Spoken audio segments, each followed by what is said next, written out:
Tesla Optimus Gen 3 is not facing its biggest risk from hardware, batteries, or artificial intelligence. Its biggest risk is something almost nobody is talking about.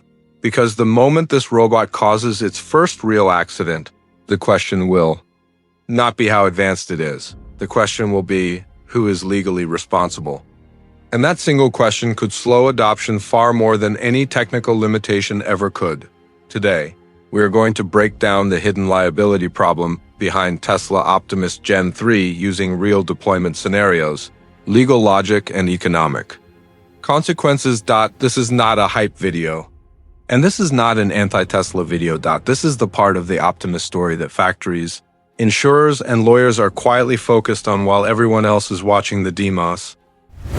Finalizing the design of Optimus version 3. And that really is going to be a very remarkable robot. It will have essentially the manual dexterity of a human, so meaning a very complex hand. Why liability matters more than technology. When people talk about Optimus Gen 3, the conversation almost always starts with technology. They focus on movement, dexterity, vision systems, and artificial intelligence. They compare joints, sensors, and neural networks, as if adoption is decided by specs alone, but companies that actually buy machines do not begin with excitement. They begin with risk. Factories do not sit in meetings asking, "How impressive is this robot?" They ask a very different question. What happens when something goes wrong? Because accidents do not just cost money. They introduce uncertainty. An injury creates legal exposure. A malfunction creates downtime. A single unpredictable incident can trigger audits, insurance reviews, and internal shutdowns. And once uncertainty enters the system, progress slows. Immediately. This is the part of the Optimus story that most people misunderstand. They assume adoption is limited by engineering challenges, battery life, balance, or eye capability. In reality, those problems are measurable and solvable. The harder problem is predictability. Companies can work with known risks. They cannot work with undefined ones. A robot that performs perfectly 99% of the time is still difficult to deploy. If no one can clearly answer who is responsible for the remaining 1%, until Optimus can be framed as a predictable system, not just a capable one, adoption will move carefully. Not quickly. The true bottleneck is not whether the robot can work. It is whether the risk can be understood, priced, and controlled. And that distinction changes everything. Scenario 1. Factory floor. Imagine Optimus Gen 3 working inside a modern factory environment. It is not doing anything experimental or extreme. It is performing routine tasks, moving pallets, handling tools, navigating shared spaces where humans and machines work side by side. Everything looks controlled. Everything looks safe. Then, one day, a small navigation error occurs. Nothing dramatic, no collapse. No major system failure. The robot misjudges distance by a few centimeters and clips a worker's arm while turning. The injury is minor. The worker recovers quickly, but the real problem begins immediately after. Because now the question is no longer about performance. It is about responsibility. Who is legally at fault? Is it Tesla because they designed and manufactured the robot? Is it the factory because they chose to deploy it in a human environment? Is it the operator because they were supervising the system at the time? Or is the responsibility tied to a recent software update that subtly altered the robot's behavior? This is where traditional machine liability frameworks begin to fail. Conventional industrial machines behave the same way every day. Their risks are static, documented, and well understood. Optimus is different. It learns. It adapts. Its behavior can change over time through software updates and model improvements. And once behavior becomes adaptive, responsibility becomes blurred, legal. Systems are built to assign fault to predictable machines and human decisions, not evolving systems. That ambiguity does not stop deployment outright, but it forces companies to slow down, reassess risk, and involve lawyers, insurers, and regulators long before they scale. And in industrial adoption, Hesitation is often the real bottleneck. Scenario 2. Warehouse and logistics. Now move away from the factory floor and into a warehouse environment. This is where many people assume risk is lower. Optimus is working overnight. No customers, no visitors, minimal human presence. At first glance, this looks like the safest possible deployment. The robot is tasked with inventory movement lifting, stacking and repositioning goods on shelves that operate at scale and speed. Then, a small miscalculation occurs. Optimus slightly underestimates the weight distribution of a loaded shelf. The structure shifts. The shelf collapses. No one is injured, but several pallets of inventory are destroyed. Forklifts stop. Operations are halted while safety inspections begin. Hours pass. This is where the real cost emerges, not lawsuits, not headlines. Downtime. In logistics, downtime is often more expensive than injury claims. Every delayed shipment compounds losses across the supply chain. Missed delivery windows trigger penalties. Customer contracts come under review. And now, insurers get involved. Insurance companies do not evaluate robots based on innovation. They evaluate them based on frequency and predictability. One incident is manageable. Two are explainable. But unpredictable downtime changes the risk profile. The moment insurers cannot confidently model failure frequency, premiums rise. And higher premiums slow expansion. At this point, enthusiasm meets legal and financial reality. Companies do not remove the robot because it failed. They pause deployment because the risk model no longer scales cleanly. The technology may be ready, but until downtime becomes predictable, widespread adoption waits. In logistics, reliability is not optional. It is the product. Scenario 3. Public or semi-public spaces. Now consider the most dangerous environment for liability, not because the technology is weaker there, but because the consequences are amplified. Public or semi-public deployments change everything. A trade show demonstration, a retail environment, a pilot program where Optimus operates in front of non-Dash employees. In these settings, the robot does not just perform work. It performs under observation. Optimus stumbles. It brushes against a stroller.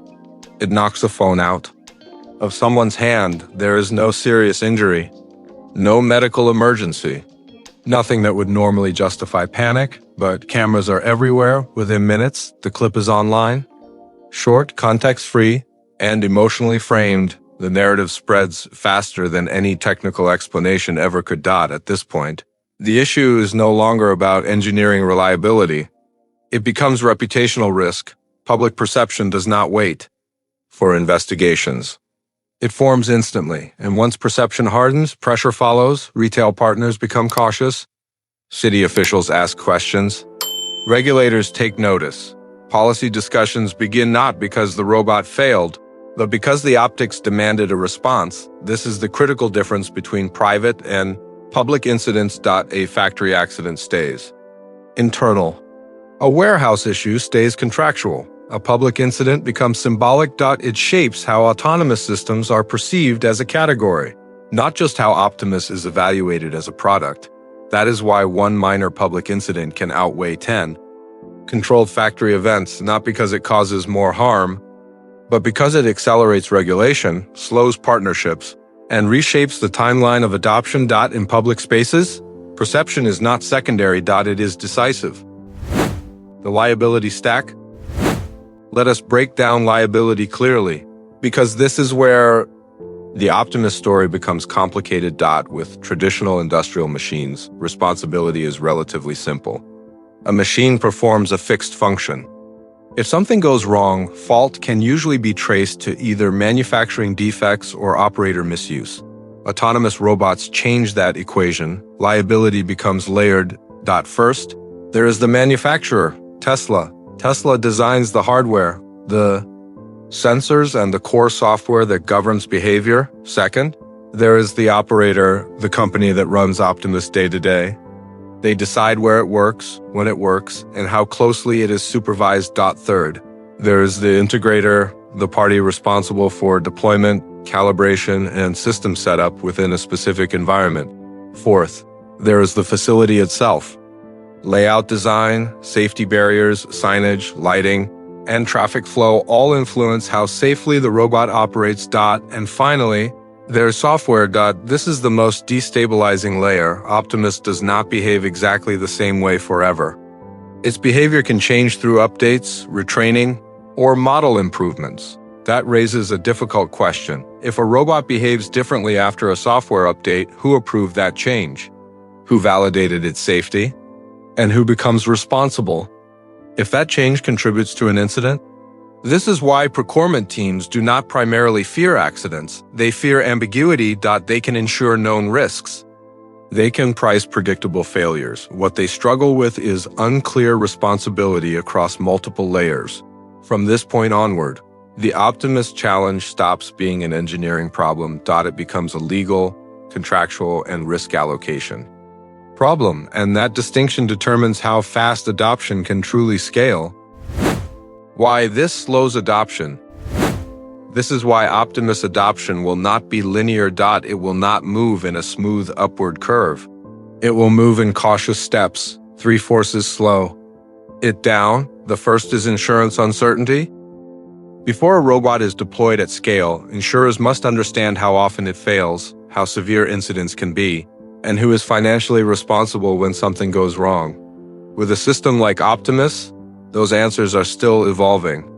Until insurers can model the risk with confidence, premiums remain high, coverage remains limited, and large deployments are delayed. The second force is compliance. Large companies operate under strict safety and regulatory frameworks. Any new autonomous system triggers audits, documentation reviews, and internal approvals. These processes are slow by design. They exist to reduce exposure, not to accelerate innovation. Even when Optimus performs well, compliance teams must validate every use case before expansion can continue. The third force is contract negotiation. Optimus is not sold like a traditional machine. Every deployment requires agreements that define responsibility, liability, maintenance, updates, and failure conditions. Each clause must be negotiated. Each risk must be assigned. And that takes time. This is the critical point many people miss. Robots are not sold on specifications alone. They are sold on risk models. A company does not ask how advanced the robot is. It asks whether the risk is understood, priced, and controlled. Until that model stabilizes, adoption moves carefully. The technology may be ready, but until the legal and financial framework catches up, deployment will scale slowly by necessity. The robot is ready, the paperwork is not. How Tesla can solve this? Now the important part. This is not an unsolvable problem. In fact, Tesla is better positioned than almost any company to address it if it chooses the right approach. Tesla has multiple levers it can pull, and none of them require a breakthrough in artificial intelligence. The first lever is restricted environments. Optimus does not need to work everywhere on day one. By limiting deployment to controlled spaces, specific factory zones, dedicated warehouse lanes, or isolated work cells, Tesla can dramatically reduce exposure while collecting real-world data. The second lever is certified tasks only. Instead of marketing Optimus as a general-purpose worker, Tesla can define narrow, repeatable tasks with well-understood risk profiles. The fewer variables involved, the easier it becomes to model failure, assign responsibility, and satisfy insurers. The third lever is geofencing. By hard limiting where the robot can operate, Tesla can prevent unexpected interactions before they happen.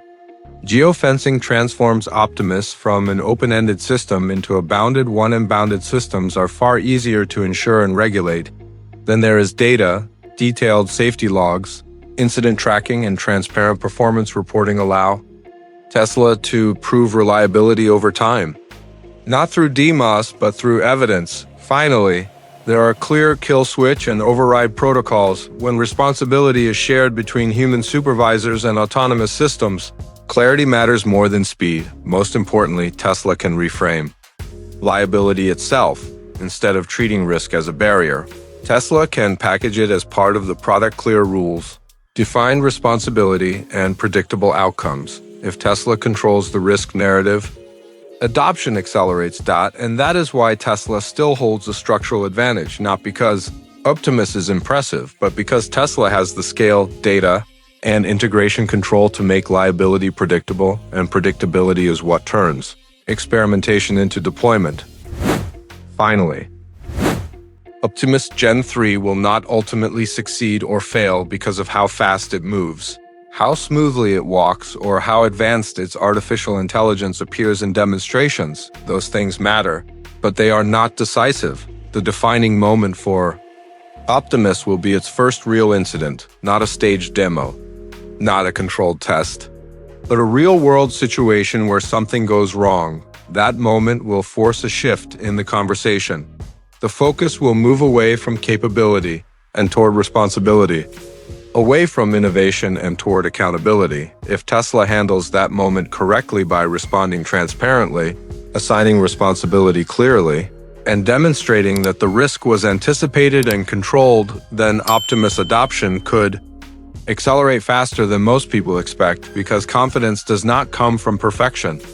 It comes from predictability. But if liability is unclear, if responsibility feels blurred, or if the response appears reactive rather than prepared, adoption will slow, not dramatically. Not publicly. It will slow quietly. Companies will delay pilots. Insurers will hesitate. Procurement teams will extend reviews. And none of that will happen because the robot failed. It will happen because the risk was never fully priced, explained, or contained. This is the difference between a technology story and an adoption story. Optimus Gen 3 is already a remarkable technical achievement. Whether it becomes a scalable product depends on something far less visible. Not how well it performs when everything goes right, but how clearly Tesla manages responsibility when something inevitably goes wrong. That is the real test. And that test will decide everything. If you would like a follow-up video, the next logical step is to look at the economics. Not the hype, not the headlines. The real question is cost. What does Optimus actually cost per hour when you factor in purchase price, maintenance, supervision, downtime, and insurance? And how does that compare to human labor over time? If you want me to break down that comparison clearly, step by step, using realistic assumptions and numbers, comment ROI below. That will tell me this is the analysis you want to see next.